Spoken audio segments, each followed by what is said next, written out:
প্রথম কথা হচ্ছে যে ভারতের একটা বিভিন্ন রাজনৈতিক দল এবং ভারতের কেন্দ্রীয় সরকার বা বিভিন্ন রাজ্য সরকারের একটা জিনিস বুঝতে বোধহয় একটু সমস্যা হচ্ছে। সেটা হচ্ছে যে বাংলাদেশের বাস্তবতাটা আমাদেরকে প্রথমেই বাংলাদেশের রিয়েলিটিটাকে মেনে নিতে হবে, বাংলাদেশের বাস্তবতাটাকে আমাদের মেনে নিতে হবে। এবং এই বাস্তবতাটা হচ্ছে যে বাংলাদেশের জনগণ তারা একটা গণ অভ্যুত্থানের মাধ্যমে তারা আওয়ামী লীগের যে শাসন সেই শাসনের অবসান ঘটিয়েছেন। এটা আমাদের ভালো লাগতে পারে, আমাদের ভালো নাও লাগতে পারে, কিন্তু এটা হচ্ছে একটা রিয়েলিটি, এটা হচ্ছে একটা বাস্তবতা। এই বাস্তবতাটা আমাদেরকে মেনে নিতে হবে। কিন্তু যেটা আমার মনে হয়েছে যে ভারতের বিভিন্ন রাজনৈতিক দল, বিশেষ করে যে অতি দক্ষিণপন্থী শক্তি এই মুহূর্তে ভারতের শাসন ক্ষমতায় রয়েছে, তারা এই বাস্তবতাটা হয়তো ঠিকমতো মেনে নিতে পারছেন না। বাংলাদেশে আপাতত বেশ কিছুদিনের জন্য আওয়ামী লীগের গেম ওভার, আওয়ামী লীগের খেলা শেষ। সে যে গণহত্যা চালিয়েছে, সে তিনটে নির্বাচন যেরকম ভাবে ভোট লুট করেছে ইত্যাদির ফলে যে ব্যাপক গণক্ষোভ তার বিরুদ্ধে তৈরি হয়েছে, এর ফলে আপাতত আওয়ামী লীগের কোনো জায়গা বাংলাদেশের রাজনীতিতে নেই। এই বাস্তবতাটা আমাদেরকে খুব তাড়াতাড়ি বুঝে নিতে হবে এবং বাংলাদেশের অন্তর্বর্তীকালীন সরকার বা নির্বাচন দেওয়ার পর যে নতুন সরকার আসবে তার সঙ্গে ভারতের যে বোঝাপড়া আরো শক্তিশালী করার দিকে ভারতকে মনোযোগ দিতে হবে। এটা হচ্ছে একদম বাস্তব পরিস্থিতি, কিন্তু এটা অনেকেই হয়তো ঠিকভাবে বুঝতে পারছেন না। কাজেই ভারতের রিয়াকশন এই গণ অভ্যুত্থান এবং শেখ হাসিনার পলায়ন সম্পর্কে তার দুটো দিক রয়েছে। একটা হচ্ছে ভারতীয় রাষ্ট্র কিভাবে দেখছে। আমার মনে হয়েছে যে ভারতীয় রাষ্ট্রের দেখার ক্ষেত্রে একটা ভুল হচ্ছে যে বাংলাদেশে তার কলোনি হারিয়ে ফেলার যে একটা যন্ত্রণার বোধ হয়তো সেরকম একটা কিছু রয়েছে, কিন্তু ধীরে ধীরে নিশ্চয়ই ভারত সেখান থেকে বেরোচ্ছে। যেমন ধরুন, আমাদের পররাষ্ট্র সচিব বিক্রম মিস্ত্রি তিনি যখন ঢাকায় গেলেন এবং তিনি কিন্তু খুব স্পষ্ট করে বললেন যে বাংলাদেশের যে নতুন অন্তর্বর্তীকালীন সরকার তার সঙ্গে নিবিড়ভাবে ভারত কাজ করতে চায়। কাজে ডেফিনেটলি তার একটা ডেভেলপমেন্ট ঘটছে। এবং ভারতীয় জনগণ, যে প্রশ্নটা আপনারা করেছেন, ভারতীয় জনগণ কোনো একমাত্রিক বিষয় নয়।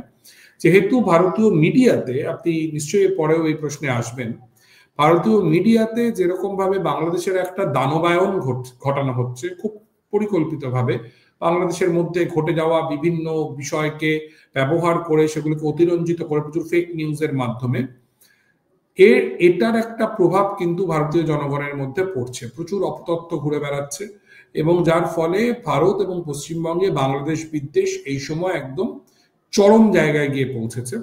এবং এটা বিজেপির যে বাংলাদেশ সম্পর্কে একটা ভয় উৎপন্ন করার যে রাজনীতি পশ্চিমবঙ্গে, বিশেষ করে যে পশ্চিমবঙ্গ আরেকটা বাংলাদেশ হতে পারে, এই ভয় উৎপাদন করা বিজেপির জন্য খুব গুরুত্বপূর্ণ পশ্চিমবঙ্গে ক্ষমতায় আসার জন্য। কাজেই সে সর্বশক্তি নিয়োগ করছে তাতে, এবং অন্যান্য রাজনৈতিক দলগুলিও তাদের সেই রাজনীতি, বিজেপির এই রাজনীতির কাছে আত্মসমর্পণ করছে।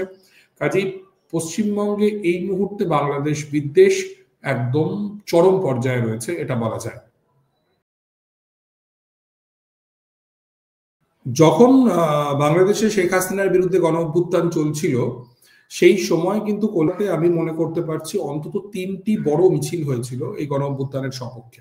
বিভিন্ন বামপন্থী ছাত্র সংগঠনগুলি তারা ঐক্যবদ্ধ হয়ে মিছিল করেছিলেন এবং অন্যান্য নাগরিক সংগঠনও কিন্তু সেই মিছিলে যোগ দিয়েছিল। এটা ঘটনা। এবং শুধু এটাই নয়, 2018 সালে যখন নিরাপদ সড়ক চাই আন্দোলন হচ্ছিল এবং কোটা সংস্কার আন্দোলন যখন এর আগে হয়েছিল এবং তার উপরে যখন শেখ হাসিনার সরকার ব্যাপক দমনপীড়ন নামিয়েছিল, তখনও কলকাতাতে সংহতি জানিয়ে কর্মসূচি পালিত হয়েছিল। কিন্তু যেটা হয় যে 5ই আগস্টের পর থেকে ভারতীয় গণমাধ্যমে একটা প্রবল প্রচার শুরু হয়। সেই প্রচারের মোদ্দা বক্তব্য হচ্ছে বাংলাদেশ আফগানিস্তানে পরিণত হচ্ছে, বাংলাদেশে কার্যত একটা তালিবানি শাসন প্রতিষ্ঠা হচ্ছে এবং বাংলাদেশে ব্যাপকভাবে মাইনরিটিদের উপর অত্যাচার হচ্ছে। এই ধরনের খবর, প্রচুর অপতথ্য, প্রচুর ফেক নিউজ। যেমন ধরুন, কিছুদিন আগেই ইন্ডিয়ান মিডিয়াতে নিউজ হয়ে গেল যে অভিনেতা চঞ্চল চৌধুরীকে গৃহবন্দী করে রাখা হয়েছে। এই নিউজ প্রায় 24 ঘন্টা অনলাইনে থাকলো এবং তারপরে মিডিয়ার একাংশ তারা আবার বললেন যে না, এটা সঠিক খবর নয়, চঞ্চল চৌধুরী নিজেই বলছেন তিনি গৃহবন্দী হিসেবে ছিলেন না। এবং এই রিসেন্টলি একটা জায়গায় যে অভিনয় হচ্ছিল, যেখানে প্যালেস্টাইনের মুক্তি সংগ্রামীদের সাজে বা হামাসের সাজে ছিলেন বেশ কিছু মাদ্রাসার ছেলেরা অভিনয় করছিল, সেটাকে কেন্দ্র করে তসলিমা নাসরিন পোস্ট করেন যে বাংলাদেশে জিহাদি কার্যকলাপ চলছে, এবং সেটাকে আবার একই রকম ভাবে ইন্ডিয়ান মিডিয়া প্রচার করে। এরকম প্রচুর কিছু, জয় বাংলা স্লোগান নিষিদ্ধ হয়ে গেছে বলে এক ধরনের প্রচার হলো, বিজয় দিবসের কোনো উদযাপন বাংলাদেশে হবে না, এইরকম একটা প্রচার হলো, এবং তার সঙ্গে হিন্দুদের ওপর ব্যাপক পরিমাণে লুটপাট হচ্ছে, মন্দির ভাঙচুর হচ্ছে, ইত্যাদি ইত্যাদি যে প্রচার, এই প্রচারের ফলে যারা অভ্যুত্থানের সময় বাংলাদেশের পক্ষে ছিলেন তাদের একটা বড় অংশ তারা এখন বাংলাদেশের বিপক্ষে চলে গিয়েছেন। তার কারণটা খুব স্পষ্ট। এই যে রিপাবলিক মিডিয়া থেকে শুরু করে অন্যান্য আলট্রা ন্যাশনালিস্ট এবং ফার রাইট মিডিয়া, এবং তাদের সঙ্গে প্রতিযোগিতায় টিকে থাকতে গিয়ে কিছু লিবারাল মিডিয়াও যেরকম ভাবে বাংলাদেশ সম্পর্কে ফেক নিউজ, মিথ্যে তথ্য, বানানো কথা এগুলো প্রচার করেছে, তাতে করে ডেফিনেটলি যারা বাংলাদেশের পক্ষে ছিলেন অভ্যুত্থানের সময় তাদের একটা বড় অংশের মধ্যে প্রভাব পড়েছে।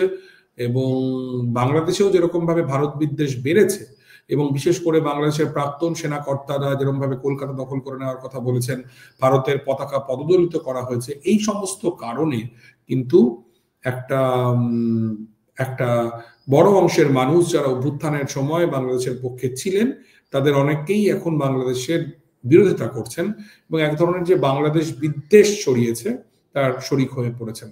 এর মূল কারণ হচ্ছে যে আমাদের দেশের, আমরা যারা স্বাধীন সাংবাদিকতা করি এবং আপনাদের দেশের যারা ফ্যাক্ট চেকাররা আছেন তাদের সেই সামর্থ্য নেই যে আমরা প্রতিটি অপতথ্যকে ধরে ধরে আমরা সেগুলোকে ডিবাঙ্ক করতে পারবো।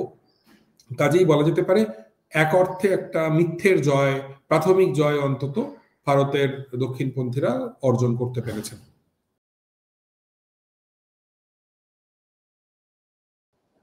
আমার একজন পরিচিত সাংবাদিকের কথা আমি বলতে পারি, সে ইন্ডিয়া টুডের সাংবাদিক এবং বাঙালি ছেলে, পশ্চিমবঙ্গের কলকাতার ছেলে, আমার থেকে খানিকটা সিনিয়র, আমার বন্ধু স্থানীয়।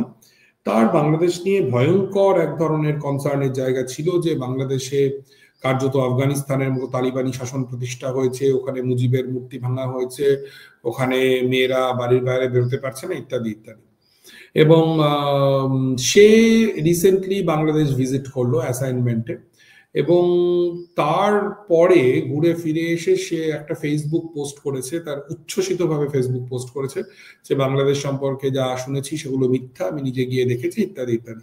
সে ভালো সাংবাদিক, সে আলী রিয়াজের সাক্ষাৎকার নিয়েছে, আরো অনেকের সাক্ষাৎকার নিয়েছে, কিন্তু সংখ্যাটা না খুব কম। অধিকাংশ ভারতীয় সাংবাদিকই কিন্তু বাংলাদেশে গিয়ে কাজ করছেন না, তারা এখান থেকে দেখছেন। আর দু একজন যারা বাংলাদেশে যাচ্ছেন তারাও মূলত সচিবালয় কেন্দ্রিক তাদের যে যাতায়াতটা, বাংলাদেশের মানুষের সঙ্গে মেশা। আসলে প্রবলেমটা হচ্ছে যেটা আমরা ভারতীয়রা, আমাদের মিডিয়া, আমাদের রাজনৈতিক দল, আমাদের এই রাজনৈতিক দলের মধ্যে বাম ডান আমি সবার কথাই বলবো, এবং আমাদের যে সিভিল সোসাইটি, আমাদের যে সাংস্কৃতিক সমাজ কলকাতার এবং গোটা ভারতেরই, আমরা কেউই আসলে বাংলাদেশের চোখে বাংলাদেশটাকে দেখছি না। আমরা প্রত্যেকেই আওয়ামী লীগের লেন্সে বা ইন্ডিয়ার লেন্সে বাংলাদেশটাকে দেখছি। এটা একটা খুবই সমস্যাজনক যে এই যে আপনারা বলছেন যে বাংলাদেশে যাওয়া, বাংলাদেশে গিয়ে বাংলাদেশকে দেখা, এইটা বাংলাদেশের মানুষের সাথে একটা বন্ধুত্ব গড়ে তোলা এবং আওয়ামী ন্যারেটিভের বাইরে দাঁড়িয়ে ভারতীয় চোখের বাইরের কোনো একটা চোখ দিয়ে বাংলাদেশকে দেখা, এইটা আসলে আমাদের এখানে হচ্ছে না।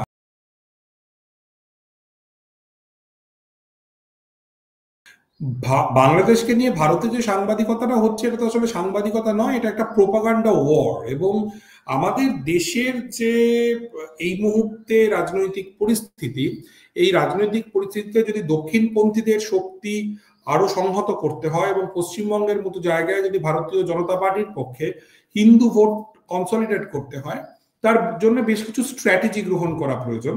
সেই স্ট্র্যাটেজির মধ্যে সবচাইতে গুরুত্বপূর্ণ হচ্ছে একটা আদার তৈরি করা, একটা অপর তৈরি করা। এটা আমরা জাতীয়ভাবে এর আগে দেখেছি যে কখনো চীনকে একটা আদার তৈরি করা, কখনো পাকিস্তানকে একটা আদার তৈরি করা। পাকিস্তানও একই রকম জিনিস হয়ে থাকে যে ইন্ডিয়াকে আদার করা, বা বাংলাদেশেও তাই। তো এই যে অপরায়নের মাধ্যমে একটা একটা শত্রু স্থির করা এবং তার দানবায়ন ঘটানো, এই ব্যাপারটা আসলে রাজনৈতিক ক্ষেত্রে যেরকম হচ্ছে তেমনি মিডিয়াও দেখছে যে এই অপরায়ণ ঘটাতে পারলে এবং অপরের দানবায়ন ঘটাতে পারলে আমার সাবস্ক্রাইবার বাড়বে, আমার ভিউ বাড়বে। কারণ আমরা সকলেই জানি যে ঘৃণার বাজার দর অত্যন্ত চড়া। তো সেই জায়গা থেকে দাঁড়িয়ে এথিক্যাল সাংবাদিকতার তো মানে কি আর বলবো, মানে এর কোনো নামগন্ধই নেই। কিন্তু যেটা মানে বড় আকারে সমস্যা হচ্ছে যে ভারতীয় মিডিয়া, মেইন স্ট্রিম মিডিয়া তার বিশ্বাসযোগ্যতা হারাচ্ছে। এবং এটা তো শুধুমাত্র এবার বাংলাদেশকে নিয়ে একদম চরম পর্যায়ে পৌঁছেছে, কিন্তু এর আগেও আপনি যদি দেখেন 2024 সালের আমাদের যে লোকসভা নির্বাচন, সেই লোকসভা নির্বাচনের এক্সিট পোলের নামে সমস্ত বড় মিডিয়া বিজেপিকে প্রায় 400 পার করিয়ে দিয়েছিল, কিন্তু মানে আপনি দেখেছেন ভোটের ফল অন্যরকম হয়েছে। তো এই হচ্ছে ব্যাপার, মানে এর ফলে ডেফিনেটলি ভারতীয় মিডিয়ার গ্রহণযোগ্যতা আন্তর্জাতিকভাবে কমছে। এবং সবচেয়ে দুঃখজনক হচ্ছে বিবিসি, ডয়চে ভেলে বা আল জাজিরার মতো আন্তর্জাতিক, Washington post, voice of America আমি যদি খুব ভুল না করি, আন্তর্জাতিক খ্যাতিসম্পন্ন যে সংবাদ মাধ্যমগুলো, তারা কিন্তু ভারতীয় মিডিয়ায় এই যে বাংলাদেশকে নিয়ে একটা মিথ্যে একটা প্রচার চলছে এটার বিরোধিতা করেছেন। একজন ভারতীয় সংবাদকর্মী হিসেবে আমি বলতে পারি যে আমাদের জন্য এ বড় সুখের সময় নয় যেখানে সাংবাদিকতার মৃত্যু হচ্ছে প্রতিদিন, প্রতি মুহূর্তে।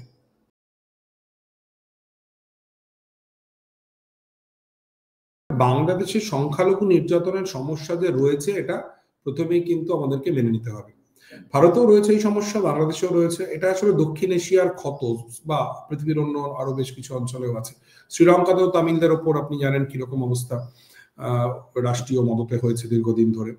কিন্তু প্রবলেমটা যেটা হচ্ছে যে আমরা ভারতবাসী এবং ভারতীয় মিডিয়া তারা হঠাৎ করেই 5ই আগস্টের পর থেকে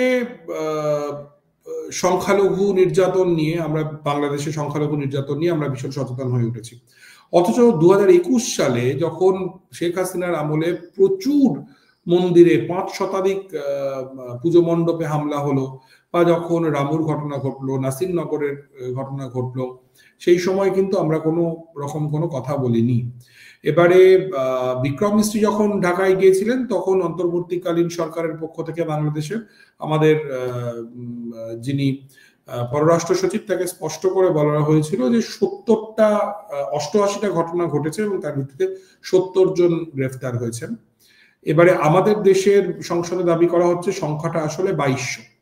এবং আমি জানি না কোন তথ্যটা সঠিক বা কোন তথ্যটা ভুল, তবে আমার এই নিয়ে পজিশন হচ্ছে দুটো। এক, বাংলাদেশে সংখ্যালঘু নির্যাতনের ঘটনা ঘটেছে আগের মতোই, আওয়ামী লীগ আমলে যেরকম ঘটতো, বিএনপি জামাতের আমলে যেমন ঘটতো, তারও আগে এরশাদের আমলে যেমন ঘটতো, শেখ মুজিবের আমলেও যেমন ঘটেছে, ঠিক সেই রকম ভাবেই এখনো অন্তর্বর্তীকালীন সরকারের আমলে বাংলাদেশে সংখ্যালঘু নির্যাতনের ঘটনা ঘটছে এবং অবিলম্বে এটা বন্ধ করা উচিত। অবিলম্বে অন্তর্বর্তীকালীন সরকারের এটা বন্ধ করা উচিত। আবার একই সঙ্গে ইন্ডিয়ান মিডিয়া বা ভারতীয় রাজনৈতিক পরিসরে যদি বাংলাদেশের সংখ্যালঘুর নির্যাতনের সংক্রান্ত তথ্যকে বাড়িয়ে অতিরঞ্জিত করে বলা হয়, সেটা অত্যন্ত দুর্ভাগ্যজনক। এবং এতে সবচাইতে বেশি ক্ষতি হচ্ছে আসলে বাংলাদেশের সংখ্যালঘুদের। তাদেরকে ওই দেশে থাকতে হয় যখন এই পরিমাণ বানোয়াট, এই পরিমাণ মিথ্যে তথ্যের উপর ভিত্তি করে প্রচার হয়, তখন তাদেরকে কিন্তু রীতিমতো সমস্যায় পড়তে হয়। বাংলাদেশে আমার অতি সামান্য যোগাযোগ থেকে আমার মনে হয়েছে অবশ্যই বাংলাদেশে সংখ্যালঘু নির্যাতনের ঘটনা ঘটেছে, 2200 ইত্যাদি সংখ্যা, তার মধ্যে অতিরঞ্জন রয়েছে, কিন্তু নিঃসন্দেহে ঘটেছে এবং সরকারকে এই ব্যবস্থা নিতে হবে এই সমস্যা নিয়ন্ত্রণে। আওয়ামী লীগ করতেন এরকম কোন হিন্দু নেতার বাড়িতে যেমন হামলার ঘটনা ঘটেছে, এটাও সত্যি। তার আওয়ামী লীগ পরিচয়টাই বড়, এক্ষেত্রে হিন্দু পরিচয়টা ছোট, এটাও যেমন সত্যি। তেমনি আবার প্রচুর নিরপরাধ হিন্দু যারা হয়তো আওয়ামী লীগের সমর্থক থাকতে পারেন, কারণ হিন্দুদের অধিকাংশ আওয়ামী লীগের সমর্থক, তাদের উপরেও কিন্তু হামলা হয়েছে। এবং এই হামলা নিরসনে অবশ্যই অন্তর্বর্তীকালীন সরকারকে ব্যবস্থা নিতে হবে, না হলে কিন্তু তাদের যে ক্রেডিবিলিটি, সেই ক্রেডিবিলিটি কিন্তু কমতে থাকবে।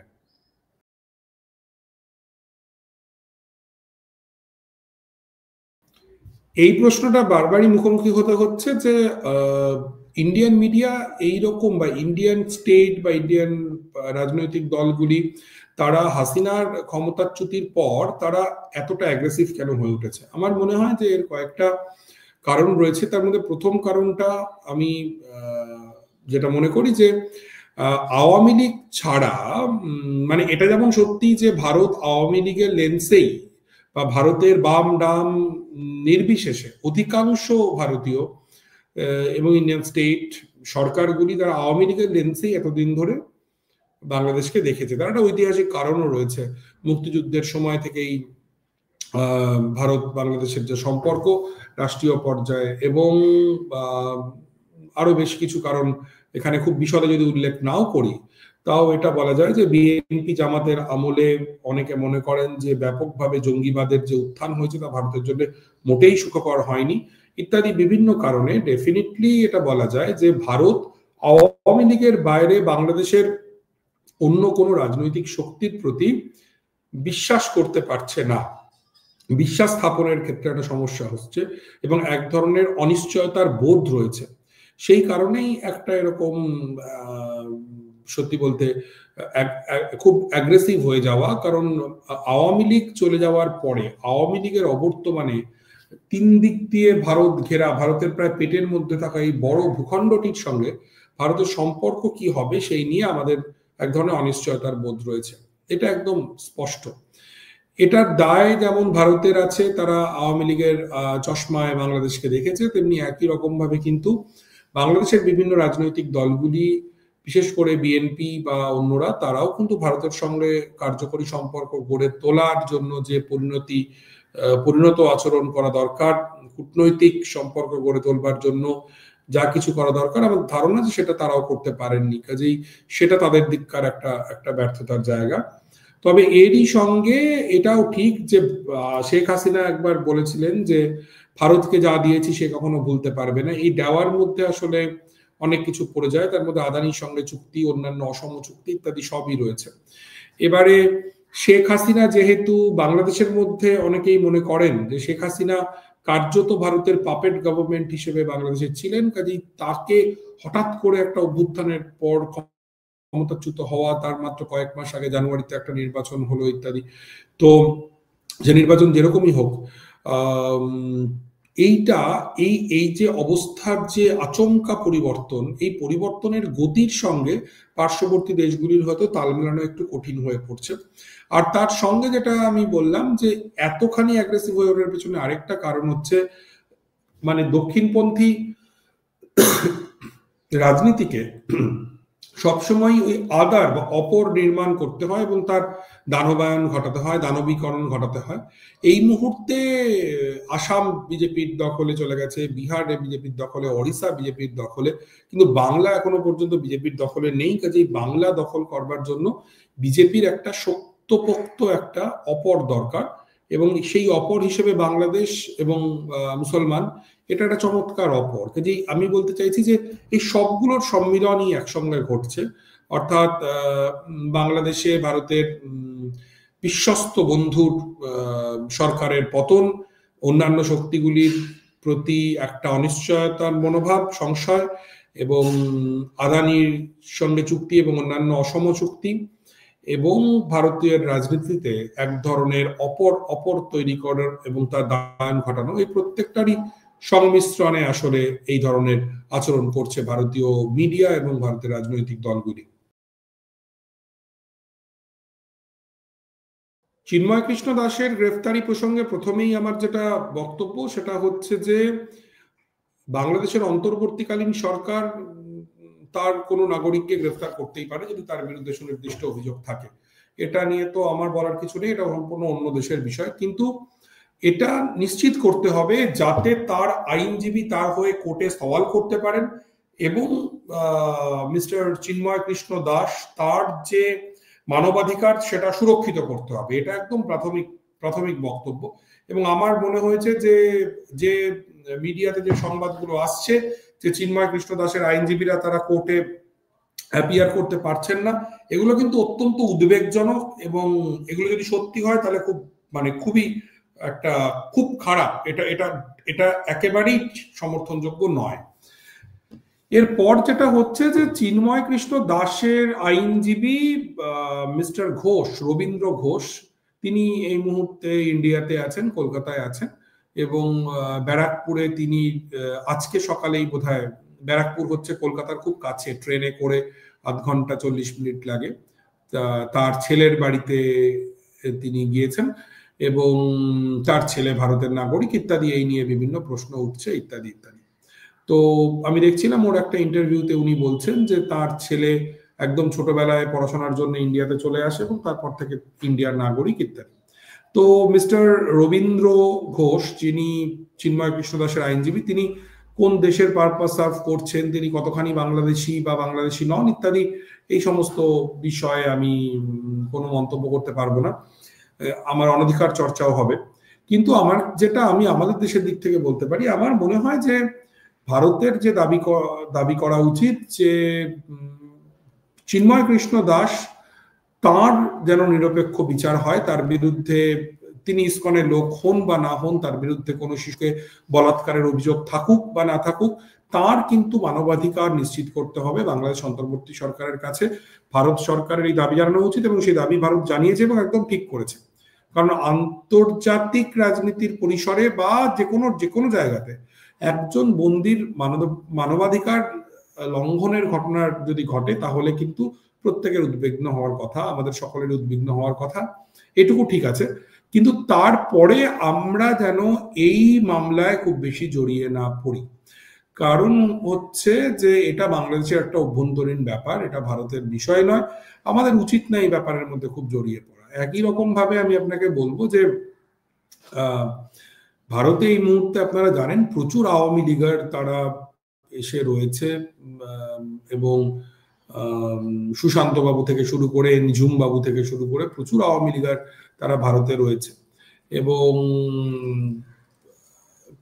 এটা আমাদের জন্য খুব একটা আনন্দের কথা নয়। কারণ জানেন, কলকাতা পুলিশ কিছুদিন আগেই কয়েকজন বাংলাদেশি যারা সিলেটের আওয়ামী লীগ নেতা কর্মী, তাদেরকে গ্রেফতার করা হয়েছে। প্রথমে তাদের বিরুদ্ধে ধর্ষণের অভিযোগ ছিল, তারপর জানা গেল যে ধর্ষণ নয়, তারা অন্য মামলায় অভিযুক্ত।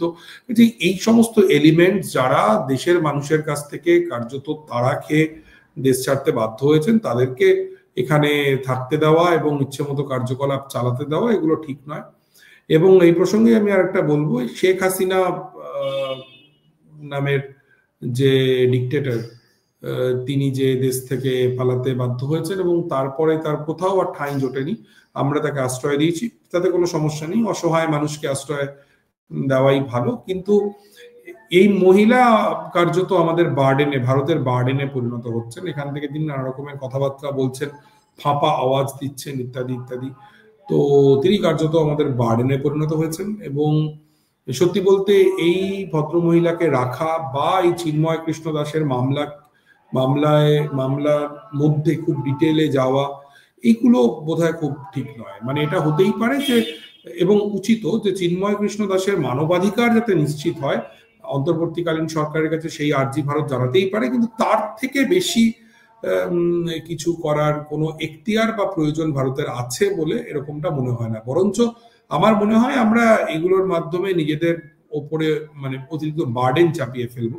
একজন পতিত স্বৈরাচার, শেখ হাসিনার কথা বলছি, তাকে ডিফেন্ড করার দায় তো আমাদের নেই, এবং তার পেছনে খরচাপাতি আছে তাকে এখানে রাখার, সেসবের তো আমাদের কোনো প্রয়োজন নেই। এবং চিন্ময় কৃষ্ণ দাসের ক্ষেত্রেও এটাই বলার যে তার মানবাধিকার নিশ্চিত হোক, তার বিচার হোক, এটুকুই, এবং বাকিটা বাংলাদেশের অন্তর্বর্তীকালীন সরকারের দায়িত্ব।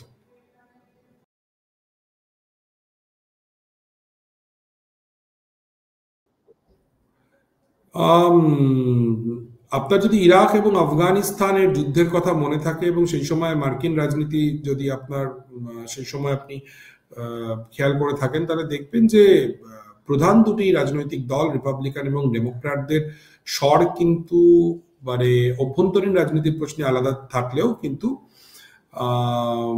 ইরাক এবং আফগানিস্তান প্রশ্নে মোটামুটি একই রকম, একই কথা কিন্তু মোটামুটি ভাবে ইসরায়েল সম্পর্কেও বলা যায়।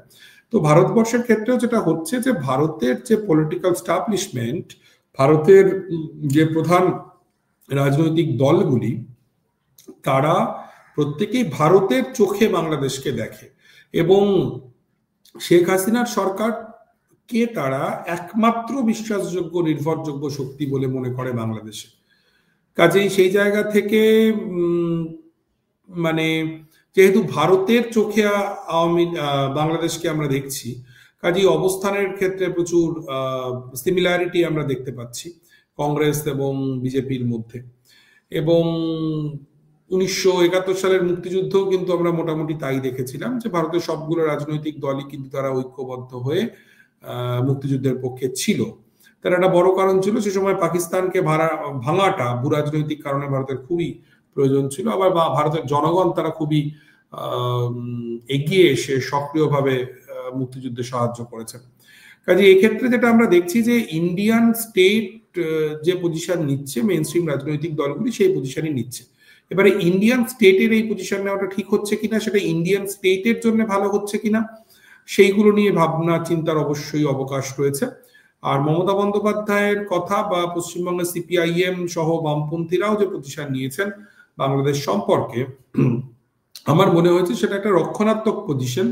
বিজেপি যেহেতু চেষ্টা করছে পশ্চিমবাংলায় হিন্দু ভোট কনসলিডেট করতে এবং সেই কনসলিডেশনের ক্ষেত্রে তার বাংলাদেশ কার্ড তার জন্য একটা খুব ইম্পর্টেন্ট কার্ড, যেটা দেখিয়ে পশ্চিমবঙ্গকে বাংলাদেশ হতে দেব না, এই মর্মে যখন তারা হিন্দু ভোট কনসলিডেট করার চেষ্টা করছে, তারা যাতে সেই হিন্দু ভোটের কনসলিডেশন না ঘটাতে পারে সেই কারণে মমতা বন্দ্যোপাধ্যায় এবং বামপন্থীরা তারা এই ধরনের স্টেটমেন্ট দিচ্ছেন। কাজেই এইটা একটা বিষয়। আরেকটা যেটা বামপন্থীদের পক্ষ থেকে বিশেষ করে বলা হচ্ছে, তৃণমূলেরও কেউ কেউ বলছেন যে শান্তি সৈন্য পাঠানোর কথা বলে আসলে মমতা মোদির ওপর একটা চাপ তৈরি করলেন, মানে এমন একটা প্রস্তাব দিলেন যে প্রস্তাবটার পক্ষে খুব কিছু করা মোদির পক্ষে সম্ভব নয়। কাজেই বাংলাদেশ বিরোধিতার যে রাজনীতি সেই রাজনীতিতে মমতা মোদিকে টেক্কা দিলেন।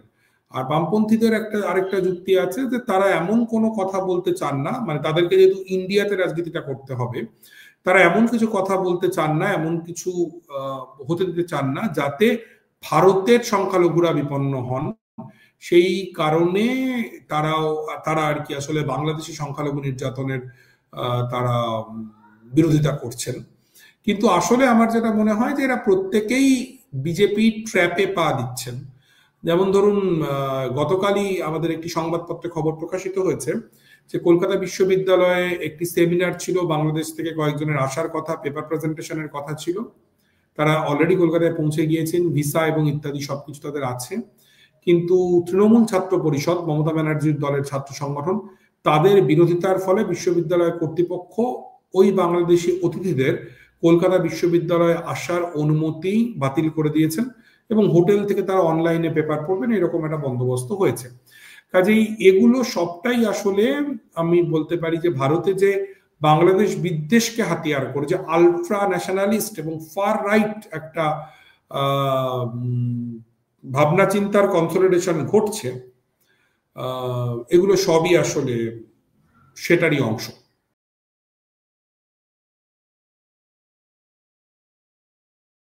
মাহফুজ আলম যে বৃহত্তর গ্রেটার বেঙ্গলের কথা বলছেন সেইটা ঠিক ততটাই নিন্দনীয় যতটা হচ্ছে যে অখণ্ড ভারতের যে ধারণা প্রচার করা হয় ইন্ডিয়ান ফার রাইটের পক্ষ থেকে, ইন্ডিয়ান হিন্দুত্ববাদীদের পক্ষ থেকে, ঠিক সেই রকমই নিন্দনীয় হচ্ছে মাহফুজ আলমের এই বক্তব্য। তার কারণ একটাই যে এগুলো অবাস্তব তো বটেই, মানে এগুলোর কোনো সম্ভাবনাই নেই। এবং সবচেয়ে যেটা প্রবলেমেটিক হচ্ছে এগুলোর মাধ্যমে একটা সুস্থ স্বাভাবিক পরিস্থিতি এবং দুই দেশের মানুষের মধ্যেকার যে সম্পর্ক সেটা আসলে নষ্ট হয়। যারা অখণ্ড ভারতের কথা বলেন তারা ভালো করেই জানেন যে এইটা কোনোদিনই পূর্ণ না হওয়ার মতো একটা বিষয়, তারা খুব ভালো করে এটা জানেন। কিন্তু তারা তবু সেটা বলেন যাতে ভারতের যে আলট্রা ন্যাশনালিস্ট যে অংশ, উগ্র দক্ষিণপন্থী অংশ, উগ্র জাতীয়তাবাদী অংশ, তাদের খানিকটা শরীরে অতিরিক্ত রক্তের সঞ্চার করা যায়। কাজেই এটাও ততটাই বেসলেস এবং বাস্তবতার সাথে কোনো রকম কোনো যোগ নেই। দেখুন, আমাদের দেশভাগ হয়েছে, আলাদা আলাদা দেশ হয়েছে, এইসব বাস্তবতাগুলো আমাদেরকে মেনে নিতে হবে। এখন 2024 সালে দাঁড়িয়ে এই বাস্তবতাগুলো বদলাতে মানে কেউ চাইতেই পারেন, কিন্তু সেটা আসলে এক ধরনের বলা যেতে পারে তারা মূর্খের স্বর্গেই বাস করবেন এবং সেটা যে খুব মানে সদর্থক কিছু হবে এরকম বলার কোনো সুযোগ নেই। কাজেই জনাব মাহফুজ আলম যা বলেছেন সেটা আসলে ভারতীয়দের যে দক্ষিণপন্থী ভারতীয়রা এই অখণ্ড ভারতের কথা বলেন সেটারই একটা পঙ্গীয় সংস্করণ। এবং আমরা যদি এই ধরনের অপরিণত ব্যাপারগুলো থেকে বেরিয়ে আসতে পারি আমাদের জন্য ভালো। আমি মাহফুজ আলমের প্রতি সম্পূর্ণ শ্রদ্ধা রেখেই বলছি যে একজন রাষ্ট্রনেতা হিসেবে তিনি বেশ অপরিণত আচরণ করেছেন। একজন সরকারের দায়িত্বশীল ব্যক্তি তিনি তো এখন শুধুমাত্র এই গণতান্ত্রিক ছাত্র শক্তির বা অন্য কোনো ছাত্র সংগঠনের নেতা নন, বা তিনি কোনো পাঠচক্রের পরিচালক নন, তিনি বাংলাদেশ সরকারের ভীষণ গুরুত্বপূর্ণ একজন ব্যক্তি। তিনি এইরকম যে পোস্ট করলেন এটা অত্যন্ত দুর্ভাগ্যজনক। এবং ভারতে যেরকম ভাবে চট্টগ্রাম দখল বা ইত্যাদি বলা হচ্ছে, ইন্ডিয়ান মেইনস্ট্রিম মিডিয়া যা করছে, এটা আসলে সেই রকমই একটা কাজ হয়েছে। এবং এতে মাহফুজ আলমদের বাংলাদেশের যে অভ্যন্তরীণ রাজনীতিতে কতটা সুবিধা হবে আমি জানি না, কিন্তু ভারতের জনগণের যারা এই পোস্ট দেখেছেন, ভারতের মানুষ, তাদের কিন্তু এটা ভালো লাগবে না।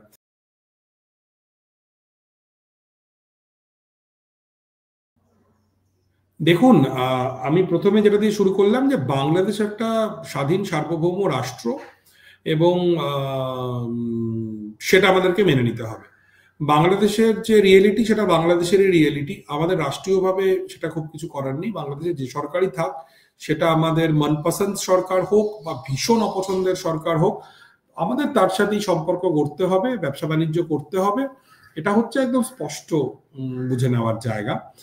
এবং আমি খুব আশাবাদী যে এটা হবে। তার কারণ হচ্ছে যে ধরুন মালদ্বীপের কথা আমরা বলছিলাম, যে মালদ্বীপেও কিছুদিন আগে কিন্তু ইন্ডিয়া আউট স্লোগান দিয়ে একটি রাজনৈতিক দল তারা ক্ষমতায় এসছে, এবং তার সাথেও ইন্ডিয়ার নানাবিধ টেনশন আমরা দেখলাম। ইন্ডিয়ান দক্ষিণপন্থীদের পক্ষ থেকে খুব বলা হলো যে কেউ আর মালদ্বীপে বেড়াতে যাবেন না, সবাই লাক্ষাদ্বীপে বেড়াতে যান, ইত্যাদি ইত্যাদি। তারপরে কিন্তু এখন মোটামুটি সম্পর্ক বেশ স্বাভাবিক হচ্ছে। শ্রীলঙ্কার দিকে যদি আপনি দেখেন, শ্রীলঙ্কার কমিউনিস্ট পার্টি জেভিপি তারা ক্ষমতায় এসেছে, তারা কিন্তু হিস্টোরিক্যালি তারা কিন্তু অ্যান্টি ইন্ডিয়া রাজনীতি করে এসছে, আপনারা জানেন। কিন্তু অনুরা কুমার দিসানায়কে শ্রীলঙ্কার নতুন রাষ্ট্রপতি নির্বাচিত হওয়ার পর কিন্তু তিনি রিসেন্টলি ইন্ডিয়া সফর করলেন এবং একটা ভালো সম্পর্ক গড়ে ওঠার দিকে যাচ্ছে। কাজেই বা আমরা আশা করতে পারি অ্যাটলিস্ট যে একটা ভালো সম্পর্ক তৈরি হবে। তো ভারতেরও আর কি তেমনি বাংলাদেশের অন্তর্বর্তীকালীন সরকারের সঙ্গে সম্পর্কের যদি কোনো শীতলতা তৈরি হয়, সেই শীতলতাকে উষ্ণতায় বদলে দেওয়া খুব প্রয়োজন। এবং বিক্রম মিস্ত্রি যে রিসেন্টলি যে সফর করলেন, আমার কাছে সেটা বেশ ইন্টারেস্টিং লেগেছে, ভালো লেগেছে। কারণ উনি খুব স্পষ্ট করেই বলেছেন যে আমাদের সম্পর্কে, ভারত বাংলাদেশ সম্পর্কে কিছু মেঘ জমেছে, সেই মেঘগুলোকে করতে হবে। এবং আমি এটাই আশা করতে পারি যে বাংলাদেশের দিক থেকেও রাষ্ট্রীয় খুব উচ্চ পদাধিকারীরা যেই ধরনের উস্কানিমূলক মন্তব্য করছেন সেগুলো করবেন না।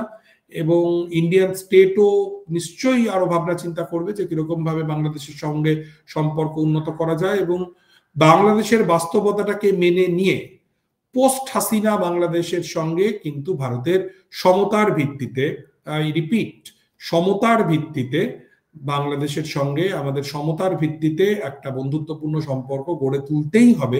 এটা ভারতের জন্যও ভালো, বাংলাদেশের জন্যও ভালো।